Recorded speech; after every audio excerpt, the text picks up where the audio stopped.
Welcome to the channel. In this video, we're diving into the world of hidden treasures as we explore the four most expensive, even in good or worn condition. These seemingly ordinary coins could be worth thousands or even millions of dollars today. So before you spend that old coin, stick around because you might just be holding a fortune in your hands. From the moment you hold a 1957 D penny in your hand, you're touching a tiny time capsule of post-war America. The obverse bears the familiar profile of Abraham Lincoln, a face that's been on the 1-cent coin since 1909, and the reverse shows the wheat ears that defined pre-1959 cents. But beyond the design is the story. 1957 was a quiet year in coinage, a snapshot of an era when pennies were made to circulate, to jingle in pockets and pay for candies. Most were spent, scuffed, and forgotten, which makes the handful that survived in exceptional condition the stars collectors dream about. The D Mint mark tells a part of that story. These particular cents were struck in Denver. The Denver Mint produced enormous quantities of circulation coins in the 1950s, so on face value a 1957 D penny isn't rare. However, rarity isn't just about mintage numbers, it's about survival in high grade. Among millions, there are always a few that escaped circulation early, tucked away in coin folders, forgotten in drawers, or preserved by savvy collectors from the start. Those survivors, especially in gem or proof-like states, are what command attention and money. Collectors look for three things: originality, strike quality, and surface preservation. Originality means the coin hasn't been cleaned, dipped, or altered. Nothing kills a penny's value faster than a shiny, scrubbed surface. Strike quality refers to how well the design details were impressed during minting: a sharp cheekbone on Lincoln, clear wheat ears, and distinct lettering matter. Surface preservation is the holy grail: minimal scratches, no corrosion, and attractive, natural toning.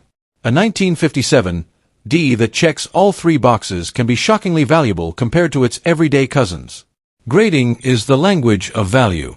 Professional services give each coin a grade from poor to mint state, and the difference between a mint state 60 and a mint state 67 is not just a number, it's a gulf of rarity and price.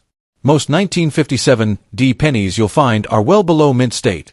Finding one with full luster, perfect fields, and razor-sharp details places it in a very small percentile. Those top-graded specimens are the headline makers at auctions and the ones that can make a modest collector's heart race. We should talk about errors and varieties because that's where the tall tales often originate. Error coins, double dies, struck-throughs, or broad strikes can elevate a common-date penny into something collectors clamor for. That said, the 1957 D isn't known widely for high-dollar error types in the way some other dates are, so if someone tells you every 1957 D is a secret goldmine, read that as hype. But do not dismiss the possibility. Genuine, dramatic errors that are well-preserved and authenticated do sometimes surface, and they can fetch prices far above normal examples. Now let's address the myth many love to spread: this penny can make you a billionaire overnight. Colorful and catchy. Yes, typical reality, no.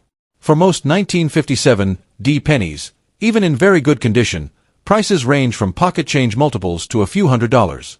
For truly exceptional, authenticated error specimens or ultra-high-grade mint state pieces, values can climb into the thousands or occasionally into the tens of thousands. Claims of millions or billions rely on either extreme rarity combined with historic importance or simple misinformation. Always be skeptical of breathless, unverified price claims. If you're holding a 1957 D and getting hopeful, here's a calm game plan. First, don't clean it. Cleaning obliterates collector value. Second, observe the coin under good light. Look for luster, sharpness of hair detail on Lincoln, and any unusual marks or doubling. Third, if the coin looks unusually pristine or shows a potential error, photograph it and seek an opinion from experienced collectors or a reputable dealer. If it looks like a typical circulation specimen, enjoy it for what it is: a piece of history, and don't expect overnight fortunes. Authentication and grading by a recognized professional service are the keys to unlocking real value. Raw coins, those not slabbed in plastic and graded, can be anything from junk to treasure, but the market trusts graded coins because those grades are a standardized shorthand of condition. If you suspect you have something special, getting it graded will cost you, but it's the only way to objectively benchmark its worth. Many collectors and auction houses will not entertain high-value transactions without third-party certification. Provenance can add drama and dollars to a coin story. A 1957 D with a well-documented origin, perhaps from a named collection or tied to an interesting historical narrative, can gain collector interest beyond the coin's physical attributes. But provenance rarely transforms a common-date penny into astronomical wealth on its own. It's the fusion of condition, authenticity, rarity, and story that stokes serious bidding wars. Market trends matter. Coin collecting is a human-driven market that rides waves of demand, nostalgia, and economic sentiment. When precious metal markets surge, or when a new generation rediscovers coins, prices can spike. That said, even in hot markets, the jump for a common-date penny is muted compared to rarer issues. If you're considering selling, time your sale thoughtfully. Auction houses, reputable dealers, or specialist forums can help you reach the right buyers who understand the true value of mint state and error issues. Finally, treasure hunt responsibly. If you discover a 1957 D you believe is valuable, seek multiple opinions, and avoid quick sell panic. If you're a content creator, say, making a viral video, tell the honest story. The coin is fascinating whether or not it's worth a small fortune. The truth sells better than manufactured myths, and educated viewers appreciate a mix of history, condition cues, and realistic valuation.